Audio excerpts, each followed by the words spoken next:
Hey you guys, Matt Allen here. Welcome back to Tactical Bassin'. Today we're talking winter bass fishing. If you want to be more successful this winter, here are some key tips that you need to know.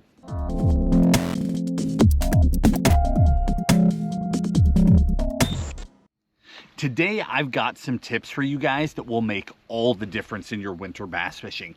Some of these things are subtle and some of them are huge, but without them, your fishing can be a complete waste of time. We just did a video the other day talking about where bass go in winter, and that is the foundation for this video. If you missed it, you need to go back and watch it. In fact, I will link it in the video description. I'm gonna link all the baits and the gear that we're talking about today, but above that, the first thing I'll link is that other video, because that is the information on where bass are positioning in different fisheries, and then a quick rundown of some of the baits that we use to target them. That's the information you need to even be in the right places. But today we're expanding on that. Some of these things I touched on in that video. Today we're going deeper. Some of them I didn't talk about at all. Winter time is all about the details, and you'll understand what I mean by that here in a couple of minutes. But details are everything. Color, speed, time of day, line size.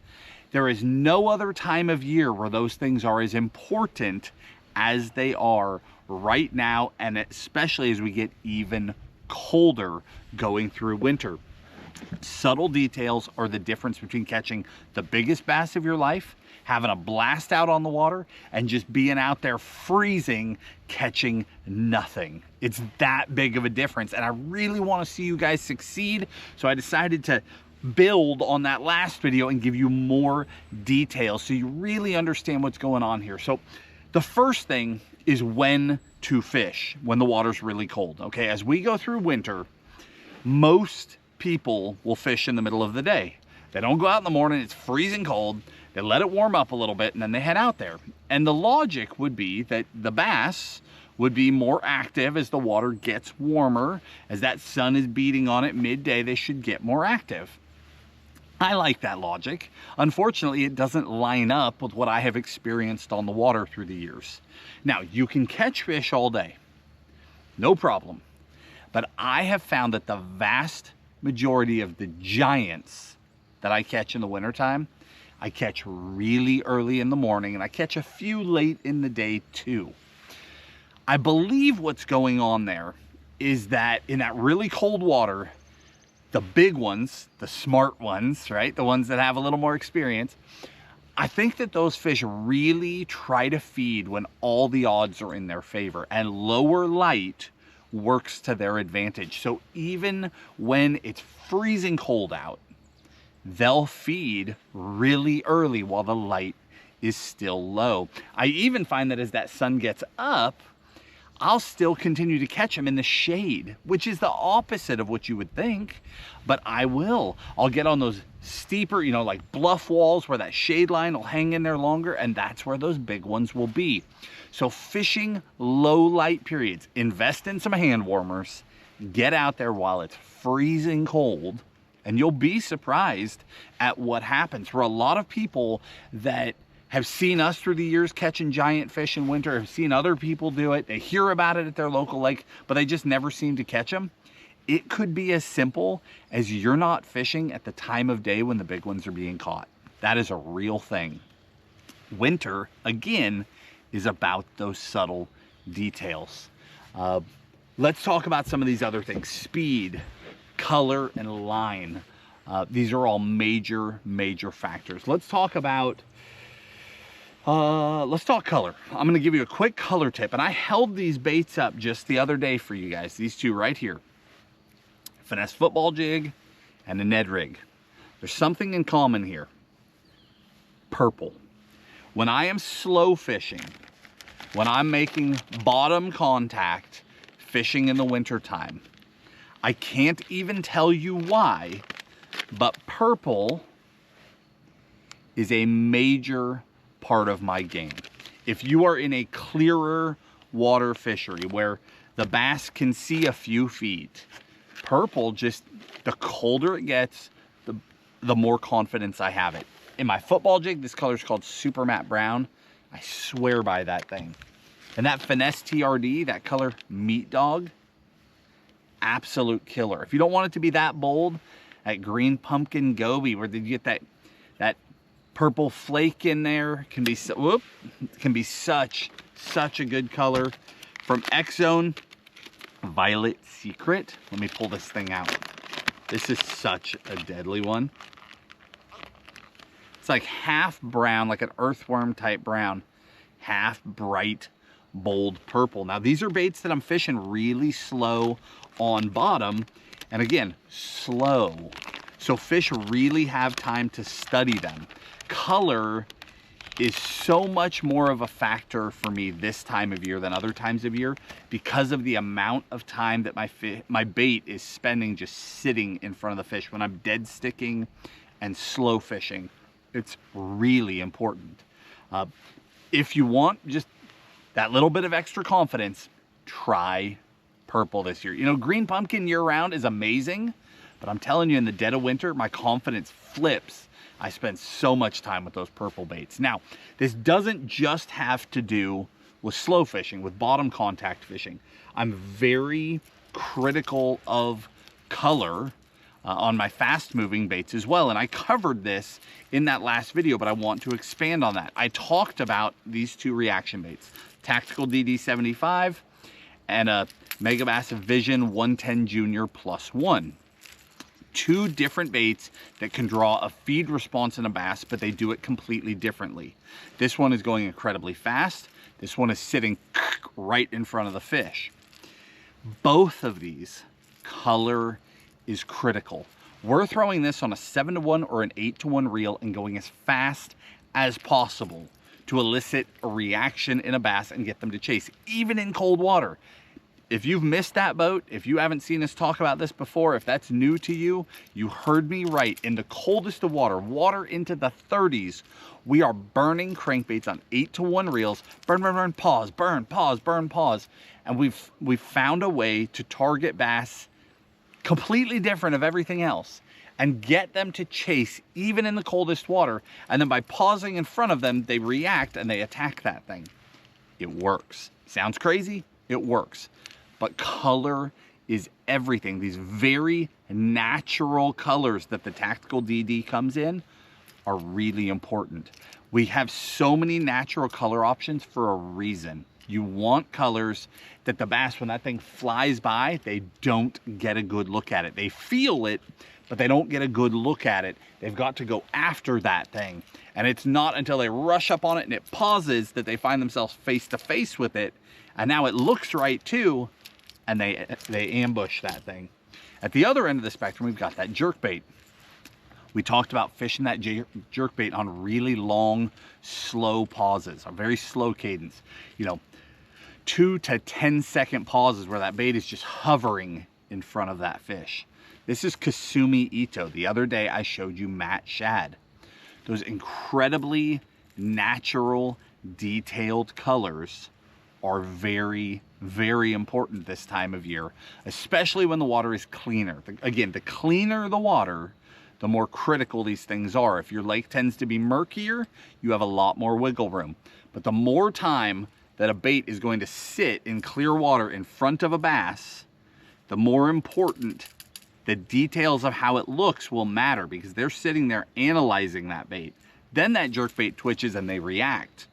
But they've already been sitting there staring at it. And if it just looks all wrong, they've started to drift away before you make your next move, and they're no longer interacting with it at all. You don't even get the chance to elicit a feed response from that fish. So again, those colors are everything.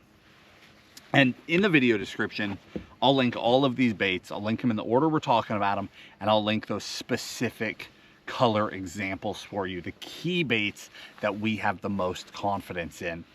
Now that ties back in, talking about fishing these baits super slow, long pauses, letting them soak. We're going to get to some more of that, but let's talk line for a second, and then we'll talk about the rest of these baits. This time of year, because we often are fishing slow, speed crank is obviously the one Completely different example. But most of these baits we're fishing really slow. We're letting them soak. We're letting them sit in front of the fish. Line is critical. I will go to much lighter line this time of year. That's why with my jig, I go to a finesse jig, a lighter wire hook. That way I can drop down. A jig that I would normally throw on 15, 17, 20 pound line, now I'm throwing on 10 to 12 pound line. My Ned rig, I go to that really light hook. I can throw that on 5, 6, 7 pound. The jerkbait, I stop throwing 12 pound, I go to 10 pound. I want everything to look right when that fish is studying my bait. And as an added bonus, because the water is cold, fish tend to be more lethargic. They tend to not be able to pull as hard. So the same bass that you hook in December or January won't pull anywhere near as hard as that same fish will pull in June or July. When the water is warmer, they can pull a lot harder. So it's an added bonus that you're able to go to much lighter line without risking losing the fish because they're not fighting as hard. So don't just continue to use the same line in the wintertime. Drop down in power, go to lighter line, and you will get more bites. Because again, there's going to be a lot of times here where your bait is sitting on the bottom, soaking, and that bass is just staring at it. And if it doesn't look right, if it's got 20 pound line coming off it with big curly cues, it's not going to happen for you as often. Okay, and then that brings me to retrieve speed. Okay, that is the last thing where you really want to be mindful. Now the speed crank is its own animal. It breaks all the rules. We just go as fast can be. It is a very niche thing. It's a very core thing in a bass's behavior and how they react. But we've never found anything else that we can do that with. Everything else, we're going quite a bit slower. It's just an anomaly and it works. For everything else, we're going to go very, very slow this time of year. And I'm gonna give you 3 very unique examples of that, okay? The first one is this guy right here, the Graph Shads by Z-Man. It falls into that jig and minnow category, right? The mid-strolling that has taken over bass fishing. This particular bait is very unique. It is a line through. The line goes through the top of the head, comes out the bottom, and then you tie to this line tie on the belly. As a result of that, this bait sits perfectly horizontal in the water. That's how it wants to sit all the time, whether or not you are moving it. So summertime, you see those guys shake, shake, shake, shake, shake, shake, shake. We see those ads on Facebook, those baits twisting all the way around. That stuff's great when the water's warm. I'm hitting my baits hard, working them, speeding up, trying to get fish to chase. This time of year, it's very subtle. Very subtle, just barely rocking that bait at all. And then just letting it sit up above those fish. Much like the jerk bait, we want them to rise to that bait. And then when they get here and they stare at it, everything about it looks perfect. It's hovering perfectly. It's got a little bit of a shimmy to it. Even when you think you're holding it still, you're on a boat. Boat's moving. It's got a little bit of shimmy. That tail's back there wagging, and they just vacuum that thing up. But this bait, out of all of them, out of all the jig and minnow options that I found, this is the one that I have crushed them on in the coldest water, where I'm just barely even bumping that thing. And then the fish just, whoop, they just load up on it. It's amazing how effective that one is in cold water. Here's another example. The A-rig. You guys know how much Tim and I love throwing the A-rig. I said the other day that mini flex is my main bait as we head into winter. When you get into the really cold water, this is our tactical micro rig. It's the smallest of the rigs that we've designed with Hog Farmer. That little micro rig weighs no more than a spinnerbait. It's incredible how light this thing is. You could throw it on a spinning rod, a bait finesse rod, a jerk bait rod, any light bait caster will do. It's awesome. It's simple to throw. It's lightweight. It's comfortable. You can fish it all day. Anybody can throw it. It's not cumbersome like a traditional A-rig. But most importantly, this time of year, is that it's downsized and we've got really light heads. We have 3 1/8 ounce heads on this thing. And as a result, I am able to reel this through the water very slowly. Very slowly. Much slower than you would think I would be A-rigging. I believe that's why Tim and I can catch so many A-rig fish when the people around us seem to struggle. People talk about how that A-rig bite will turn on and off. I don't know, I've watched Tim blast those things like 12 months out of the year. Hot water, cold water, freezing water, snowing, icy, doesn't matter. That guy will blast them on an A-rig. And I'm not too far behind him. I mean, they eat these things. But one of the big details is slowing down that speed. Focusing on baits that will maintain a swim at really slow speeds, okay? Because if you go too slow with a lot of baits, they just stop kicking. They just get stiff and now it's just dragging through the water, no kick. That doesn't work. You need baits that will maintain that slow, methodical kick at that slower speed, and then those fish will just come in and track that thing. And then the twitches are key. You see us twitch that A-rig a lot, winding along and then pop, pop, winding for a while, pop, pop. We're getting that rig to expand and contract. The swim baits open and close like a real school of fish. When they get scared, that's when the fish will attack it. But we lure them into it in the first place by going way slower than you would think, and that is by going to 1/8 ounce heads. Another beautiful example of that is metal baits, spooning, blade baits, jigging spoons, flutter spoons, all that stuff. You see people in the summertime flutter spooning, right? Magnum flutter spoon, pop, pop, ripping that rod. Boom, boom, just as hard as you can rip it. A lot of times when I'm throwing the dust spoon, which by the way got a complete revamp, you might notice this is a stock bait now. Nichols has licensed the dust spoon from Blade Runner, and it comes stock with a swivel on it. Comes stock with a dressed treble hook on it. Huge upgrade, straight out of the pack. Now you just open the pack, tie them on, you're ready to fish. You don't have to change all the stuff. I was so pumped to see Nichols get involved and do that, and do it the right way through a partnership with Blade Runner. That is awesome. But in the fall, I'm working that jigging spoon. Rip that thing up, let it flutter down. Rip it up, let it flutter down. When the water gets cold, really cold, we go all the way down to flip-flopping this spoon on the bottom. I never even take it off the bottom. So the blade bait, you guys are familiar with this. We fish it exactly like we like to fish a lipless crank, where we just pull, reel down, pull, reel down. When you pull, it flutters just a couple times, boop, boop, boop, and then crashes back. Doo-doo, crashes. All you want to feel is just the very start of the flutter. 1 or 2 little flutters, let that thing crash. Now, early fall, again, you're yanking that thing. Boop, boop, boop, boop, fall. Now, the colder the water, the more subtle. If you get it to flutter at all, let it fall. Flutter, fall.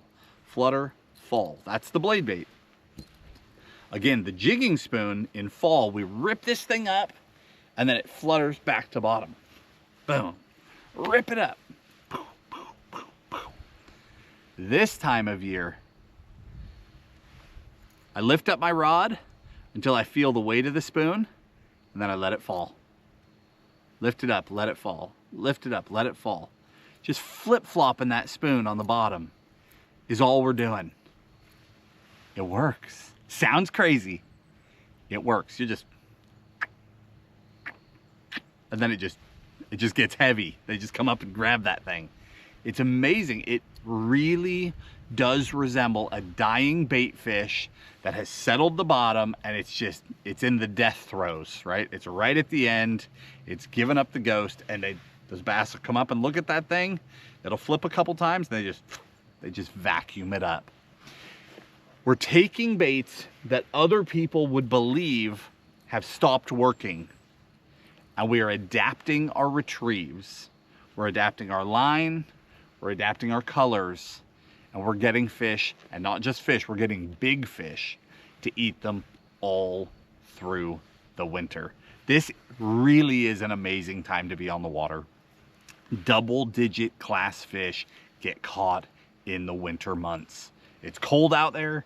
It's not always comfortable, but there's giant bass to be caught and you want to be a part of it. These subtle details are everything. Winter bass fishing is about details. And I wanted to expand on that last video, give you some really key information here to help you guys focus in on those details so that you can catch giants this winter. If you enjoyed the video, hit the like button, subscribe to the channel, and we'll talk to you soon.